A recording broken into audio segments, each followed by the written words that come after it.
এক্ষুনি এসে গেলে কিন্তু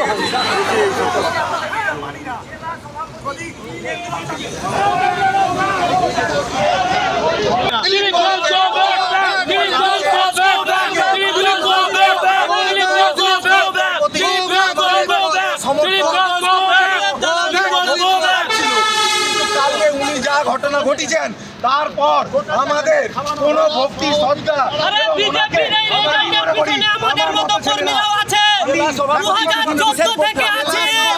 জেলা সভাপতিবিহীন প্রোগ্রাম, মন্ডল সভাপতিবিহীন প্রোগ্রাম কেন জেলা সভাপতি কেউ জানে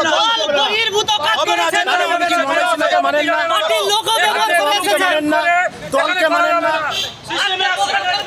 আজকেই প্রোগ্রাম হবে কিন্তু জেলা সভাপতি নির্দেশ হবে আমরা প্রোগ্রাম করাবো, দিলীপদার প্রোগ্রাম আমরা করাবো।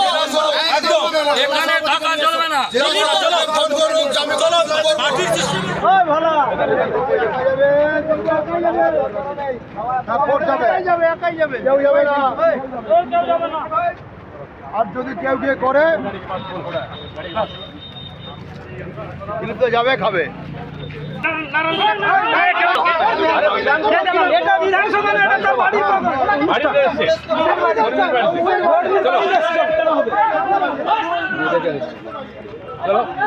আমি দেখছি কত অনুগামী আমি দেখছি, দাঁড়াও কাল থেকে বিজেপি এসে আমাকে শেখাচ্ছে। দেখুন, গতকাল যেভাবে দিলীপ ঘোষ সৌজন্যতা রাজনীতি দেখিয়েছে, এই সৌজন্যটা না করলেই ভালো হতো এবং দলের কর্মীরা মর্মাহত, যেখানে হাজার হাজার কর্মী ঘর ছাড়া, ঘর বাড়ি আতঙ্কে বাইরে মুর্শিদাবাদ ধুলিয়ান থেকে শুরু করে সমস্ত জায়গায় আজ বত্তারিচ্ছে সাধারণ মানুষ বিজেপি কর্মীরা, সেখানে গিয়ে তৃণমূলের সঙ্গে গোপন আতাত এবং সে ডিউটি করছে এবং দিলীপ ঘোষ ত্যাগী থেকে ভোগে পরিণত হয়েছে, সেটা আমরা জ্বলন্ত প্রমাণ দেখতে পেলাম। যিনি বললেন 42 বছর জনসেবা করেছে, আজকে তৃণমূলকে পদতলে মাথা নত করলে এটা লজ্জা আমাদের। এই কর্মী হিসেবে আমরা লজ্জা, আজকে আমরা অনেক কেস খেয়েছি, ঘর ছাড়া আছি, গ্রাম ছাড়া হয়েছি, তা সত্ত্বেও দিলীপ ঘোষ যেভাবে তৃণমূলের সাথে গোপন আতাত, এটা আমরা মর্মাহত সাধারণ কর্মী হিসেবে। সবাই কেউ নেই